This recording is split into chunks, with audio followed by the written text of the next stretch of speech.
2 దశాబ్దాలుగా పైచిలుక సినీ రంగంలో ఉండి తన ప్రస్థానం గంగోత్రి నుంచి ఒక పుష్ప వరకు చూస్తే అత్యద్భుతమైనటువంటి నటన కౌశల్యం ప్రదర్శించారు. ఒక స్టైలిష్ స్టార్ గా ఏ రకంగా ఎమర్జ్ అయ్యారో మనం చూస్తున్నాం. సో దానిలో తర్వాత నిర్వివాద అంశం. అలాగే ఆయన చాలా అద్భుతమైన అద్భుతంగా మాట్లాడతారు. నాకు కూడా బాగా నచ్చుద్ది. పెద్దల్లో కూడా చాలా సమయస్ఫూర్తిగా, చాలా హుందాగా, పెద్దల గౌరవంగా చక్కగా మాట్లాడేవారు.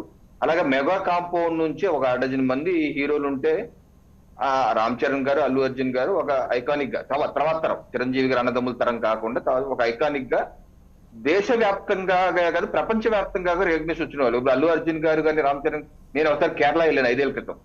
అల్లు అర్జున్ గారిని ఎంత క్రేజ్ చూసి నేను ఆశ్చర్యపోయాను. ఇంత క్రేజ్ మల్లూస్ లో ఇంత క్రేజ్ అల్లు అర్జున్ గారు కానీ, అలాగే రామ్ చరణ్ గారికి ఇప్పుడు క్రేజ్. సో ఆ రకంగా మూడో తరం అద్భుత నటులు. అయితే నా విజ్ఞప్తి ఏంటంటే మెగా కుటుంబం, అల్లు కుటుంబం వేరు వేరు కాదు, వీళ్ళంతా ఒకటే. మేము అందరం ఫ్యాన్స్ గా కావచ్చు, రాష్ట్ర ప్రజలుగా, తెలుగు వారు కాదు, అంతా ఒక కుటుంబంగానే భావిస్తాం. సో అందరూ కలిసికట్టుగా ఉండి ఎటువంటి పొరపచ్చాలు లేకుండా ఉండాలని చెప్పి మా యొక్క కోరిక. అయితే 2 సంవత్సరాలు ఎందుకో కొన్ని వివిధ అర్థాలు లేకపోతే ద్వంద్వ అర్థాలు వచ్చేటువంటి స్టేట్మెంట్లు కావచ్చు.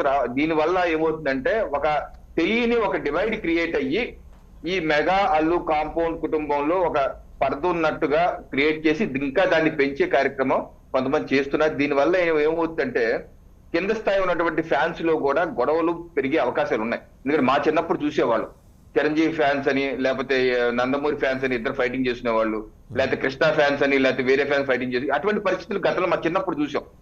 ఆ తర్వాత కాలంలో తగ్గిపోయింది. ఇప్పుడు మళ్ళీ ఆ పరిస్థితి పెరిగే విధంగా దయచేసి చేయవద్దు. అల్లు మెగా కుటుంబం అన్న సరే, వెంకటేశ్వర రెడ్డి గారు మాట్లాడతారు.